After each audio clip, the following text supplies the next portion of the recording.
Welcome back to the Beauty Bulletin. This is your biweekly roundup of the biggest stories shaping the beauty world right now. Let's dive in.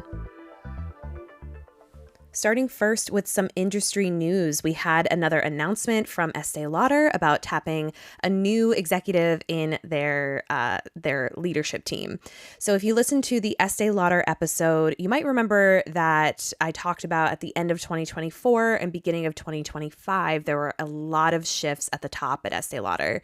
So the last family member of the Lauder family stepped down. There was switches in the CEO, and unfortunately there were thousands of people laid off as well. So there was a lot happening at the beginning of 2025, and we've just seen a lot of these announcements with new people joining and new leadership, and this is one of those announcements. So they have announced that effective October 1st, Renee Lammers will be their new Executive Vice President and Chief Research and Innovation Officer.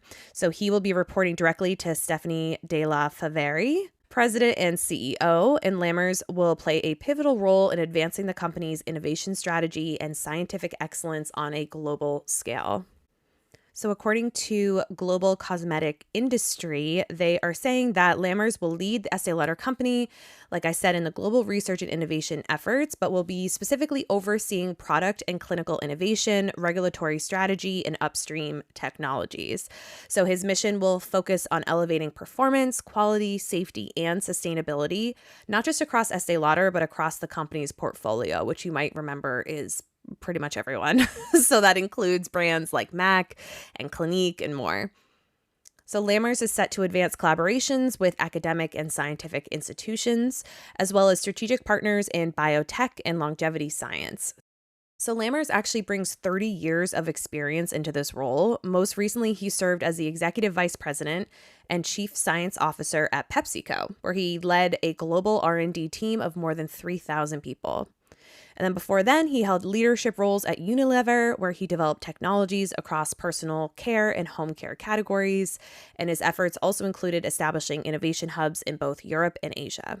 He has a PhD in organic chemistry from Delft University of Technology and a master's degree from Leiden University. So it will be really interesting to see what he does for Estee Lauder, especially because there have been so many shifts.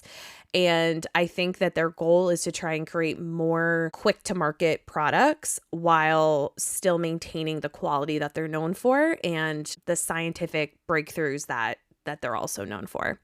So here's a quote from CEO Stephanie. This is what he says, quote, "Renee is an exceptional and innovative leader whose deep scientific expertise, global perspective, and passion for cutting-edge product development will be instrumental as we transform our approach to research and innovation to more fully align with our focus on consumer centricity.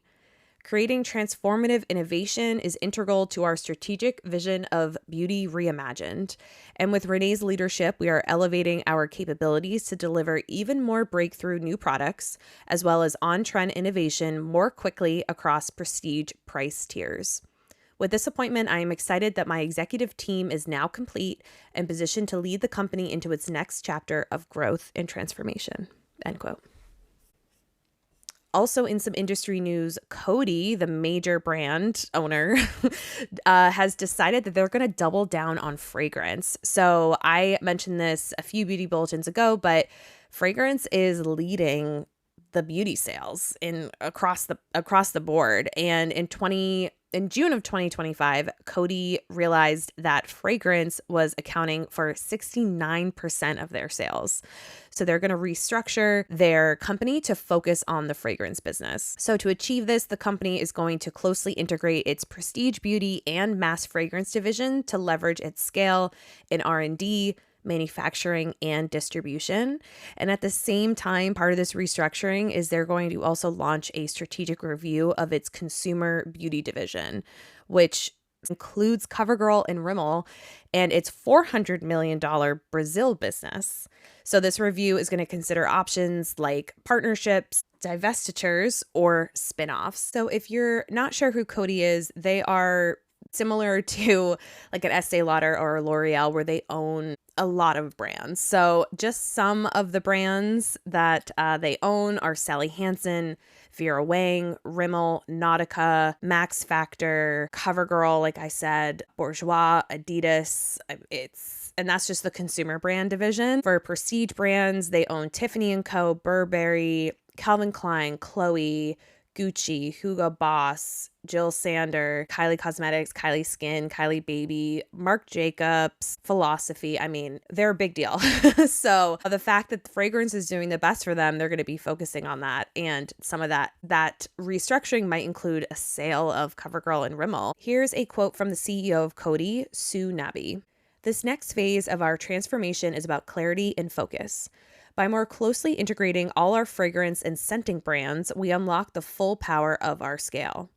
The fragrance category continues to outperform the global beauty market and already drives the majority of our revenues and profits.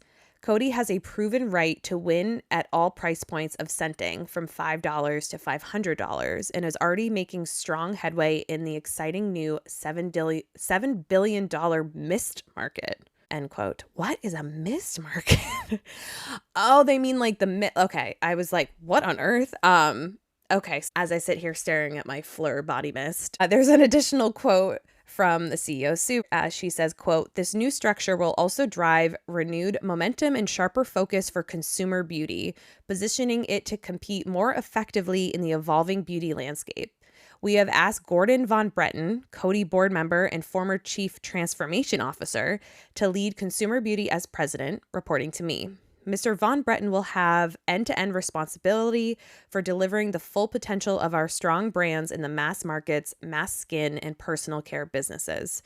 He will also lead the strategic review and join Coty's executive committee. End quote.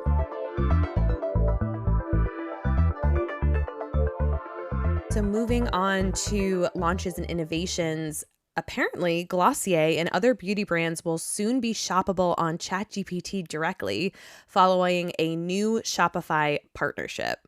So again, according to Global Cosmetic Industry, this is a new partnership technically between Shopify and OpenAI, who's the parent company behind ChatGPT. And what it means is that Shopify merchants, including major names like Glossier, who's an early participant, can now sell their products directly within ChatGPT conversations. So what they're hoping this does is it opens up a new seamless sales channel where customers can discover products and then make purchases without ever leaving an AI chat. So brands are still being able to reach consumers and shoppers, but it avoids the extra step of getting the recommendation from an online website and then having to go to the website and shop, blah, blah, blah. Now, is it a hard step? No, but it's definitely going to be seamless. This is a quote I'm reading from the Global Cosmetic Industry article where they say, what starts as a simple query can evolve into a shopping moment, allowing them to purchase items from brands like Glossier instantly and conveniently within the same conversation interface. So I did actually go on ChatGPT and see if this was already working. And it looks like right now it's only enabled for eligible items from Etsy, but it will eventually become available to Shopify merchants. I asked if it could show me a Glossier blush, and it has the photos, it has the prices, and if I click on it, it will show me the link to the Glossier website, and it will also show me a link to Kohl's where it's also available.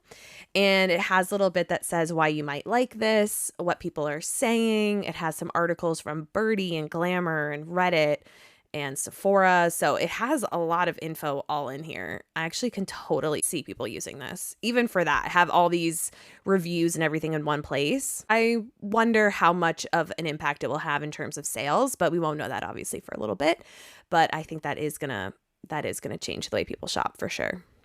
In nostalgia news, The Body Shop has decided to re-enter the US market with a new online store and Amazon storefront, marking its return through a digital-first retail strategy. So this is according to globalcosmeticnews.com. And now US customers can shop core collections like their ginger shampoo, their chamomile cleansing balm, and their shea body butter, with upcoming launches including the white musk fragrance and beauty advent calendars. So this relaunch is focusing on accessibility, sustainability, and reconnecting with consumers through e-commerce. And this is just their first step in a broader global growth plan. Now, I'm going to be honest, I didn't realize they left the market. Did they close? I don't remember if they closed. I thought they were still at the mall, but apparently they have left and they are re-entering it, but they're coming in digital first. And according to the brand, the move reflects the Body Shop's commitment to expanding ethically and meeting consumer demand for purpose-led, cruelty-free beauty. So I'll have more info on that as soon as I get it, but this apparently Body Shop's coming back. And in other launch news, men's grooming brand Harry's is expanding into fragrance with the launch of their first ever cologne collection. This is according to BeautyNewsDaily.com. And this is a natural step in the brand's continued evolution. So this new collection actually was developed in partnership with a French fragrance house called Maine.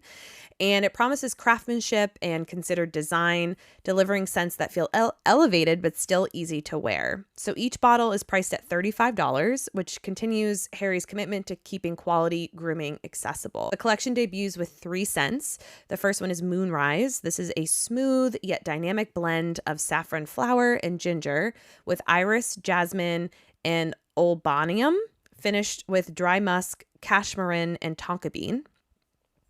And then they have Cowboy Classic. This is a warm, woodsy fragrance that opens with bergamot, pink pepper, and cypriol before deepening into cedarwood, amber, leather, and patchouli. Ooh, I think I have to get that one. Kin is the third fragrance. This is fresh and modern, balancing blackcurrant, lychee, and grapefruit with musk, iris, and cedarwood for a crisp, understated finish. I loved the smell of their shaving cream, and so I can only imagine how lovely these smell. Just the descriptions sound very layered and very interesting. Harry's was actually founded by Jeff Rader and Andy Katz Mayfield in 2013. And it made its name by disrupting the shaving industry with well-made razors at fair prices. If you've never used Harry's before, you can get them at Target and things now on their own. But back in the day, it started as a subscription service only. And you could get blade heads delivered however often you needed. And you would get like 4 blade heads for $10. So it was such a steal. It was like factory prices. And they were known for just being affordable. And the brand has since expanded into body care and hair care and has become the second biggest shaving brand globally. And in April 2025, it unveiled a full rebrand, introducing a new logo, redesigned packaging, updated color palette, and refreshed photography. And the vice president of Harry's had this quote to say about their new fragrance line. Her name is Giselle Balagat, and here's what she had to say. Quote, "Our focus has always been elevating everyday grooming through thoughtful design and exceptional quality at a great value.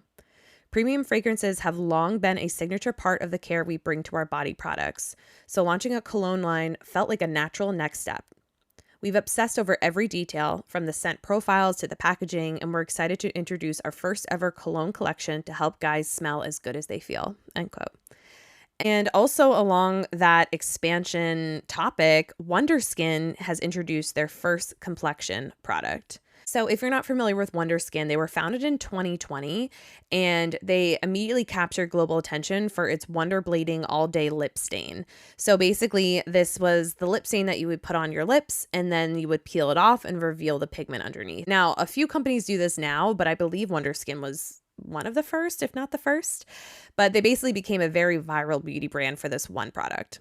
They have since expanded into other things. I've tried their eyeliner recently, which was also amazing, very long lasting and still affordable. And now they decided to expand into complexion. So the launch is the Hyper Bond Serum Foundation. So this is a hybrid formula promising long lasting weightless coverage that's as comfortable as skincare. Designed for all-day performance, the science-driven foundation offers natural, buildable coverage that lasts up to 24 hours without creasing, fading, or smudging. It's powered by a number of active ingredients, including 2.5% niacinamide to help reduce the look of discoloration and scarring, copper tripeptides, and carnosine to support skin renewal and elasticity, and a hydrating complex for lasting comfort. Marina Kalenchitz, the co-founder of Wonderskin, had this to say about the creation of the foundation. Quote, "2 years ago, I challenged our in-house chemists to develop the ultimate foundation that delivered long-lasting natural coverage, skin benefit ingredients, and weightless wear. I didn't want to choose between comfort and performance anymore. 2 years and hundreds of formulations later, we're able to reveal new Hyperbond technology, which achieves the ideal balance of micronized oil-absorbing powders, treated pigments and light reflecting pearls, all fused with advanced resins to create a self-setting natural finish foundation that's weightless and moves with you even on the longest days to guarantee you feel fresh, glowing, and put together all day. When I wear it, I now feel free from touch-ups and that heavy mask feeling, knowing that my skin looks as good as it feels, end quote. So apparently the foundation is launching in 20 shades across fair to deep with balanced undertones. It's vegan, fragrance-free, alcohol and talc-free, non-comedogenic, cruelty-free, PFAs-free, and built to resist sweat, water, and transfer, maintaining a fresh, natural finish throughout the day. This will be available for $42, and shipping is available in the US and the UK. All right, and moving into campaigns and celebrity partnerships, I think one of the biggest stories of the year, of the week, has been that Nicole Kidman is returning as the Chanel brand ambassador. And the reason why I think it's a big deal is she also announced her divorce was it last week? Recently, since we last chatted. I'm pretty sure this is the first time she's seen in public since she announced it. And she showed up to Paris Fashion Week to the debut collection of Chanel under their new creative director, Mathieu Blazy. And when I tell you, she showed up and she never has looked better. Okay. Like, she's got her divorce bangs. Her hair is kind of a strawberry blonde now. Literally has never looked better. So she has been appointed the newest house ambassador for Chanel. And like I said, she appeared at the debut presentation for Mathieu Blazy's line at Paris Fashion Week. She looked nonchalant in an oversized, crisp white button-up and wide-leg jeans. She carried an oxblood quilted flat bag, and all eyes were on her new look. She had French girl fringe, a feathered cut, and classic strawberry blonde hair. And the reason why this was such a big deal is that she actually was a Chanel ambassador back in 2004 when she fronted the Chanel No. 5 fragrance campaign. And I don't know if you remember that commercial. It was directed by Baz Luhrmann, who directed her in Moulin Rouge. And it was a very epic advertisement. She's in like this pink chiffon gown that was by Karl Lagerfeld, who was the creative director at the time. And she's like running through Paris. It's stunning. And in the final frame, she has a Chanel necklace that glitters with 687 diamonds. So it's really full circle for her. She's coming back 21 years later to be their newest ambassador. And here's a quote she had to say about joining Chanel. Quote, "I am thrilled to be joining Chanel as it begins its new chapter with Mathieu at the helm. As someone who has such appreciation for haute couture, I am so looking forward to witnessing Mathieu's vision for the oldest haute couture house still in operation and having the opportunity to wear what I know will be gorgeous creations. Chanel has always been ahead of the curve, shining a smart and gracious light on women, and I'm sure Mathieu will be no exception, just like Karl did in his time," end quote. And here's a quote from Mathieu himself about Nicole joining the Chanel family again. Quote, "From the unforgettable Baz Luhrmann film to her countless red carpet looks, Nicole Kidman has always been a part of the history of the house. Free and ever-changing, she is for me the embodiment of the Chanel woman. I know we also share a genuine passion for craft and savoir-faire. Having worked with Nicole in the past and now reuniting with her at Chanel is a dream come true and couldn't make me happier," end quote. Me too, Mathieu. And lastly, in the celebrity partnership category, Nia Long has become Estee Lauder's newest brand ambassador. So this is according to Essence. They announced that the Brooklyn native and cultural icon Nia Long is becoming Estee Lauder's first ever brand ambassador for North America, marking a major moment in both her career and the brand's history. Her debut campaign, set to roll out across TV, digital, and print, will spotlight the brand's most beloved products, like the Advanced Night Repair Serum and the Double Wear Stay in Place Foundation, which Long counts among her daily essentials. She says, quote, "I've used this serum for years and it's the one product I always return to for skin that feels restored, radiant, and hydrated," end quote. And her newest obsession, she tells Essence, is the Advanced Night Repair Eye Lift Sculpt, which she affectionately called an eye lift in a bottle. She adds, quote, "My skincare ritual reminds me to slow down, care for myself, and embrace the moment. I can't wait to see what her campaigns look like. She's a stunning human being, so I can only imagine how gorgeous her advertisements are going to be. So I don't have much more info about it, but as soon as her advertisements start coming out, I'll be posting them over on my Instagram because I'm really excited about this.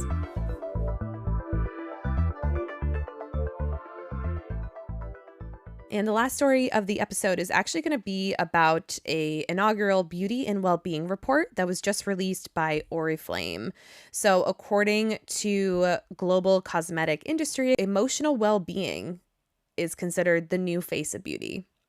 So the study, which surveyed 3,500 women aged between 18 and 75 across 7 countries, demonstrated that beauty is now intrinsically linked to emotional well-being, serving as a vital tool for self-care and confidence. So the report indicated a clear move away from the pursuit of perfection, and instead women are embracing beauty rituals like skincare, makeup, and fragrance. I mean, let's bookend this episode with how fragrance has become such a major part of our routine. And people are embracing those rituals to foster a sense of calm, positivity, and authenticity. According to Anna Malmhawk, the CEO and president of Oriflame who did this report, she said, quote, "This report confirms what we have long believed. Beauty is a deeply personal and empowering force. Women are telling us that their beauty routines are no longer just about looking good, but about feeling confident, grounded, and connected to their true selves. This is the very essence of the accessible, effective, and meaningful beauty that Oriflame champions," end quote. So these are some key findings that they found in their report. 95% of women surveyed recognize a connection between beauty and well-being.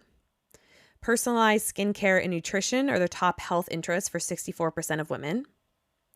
While 71% of women surveyed felt society overemphasizes physical beauty, women personally prioritize self-confidence and happiness.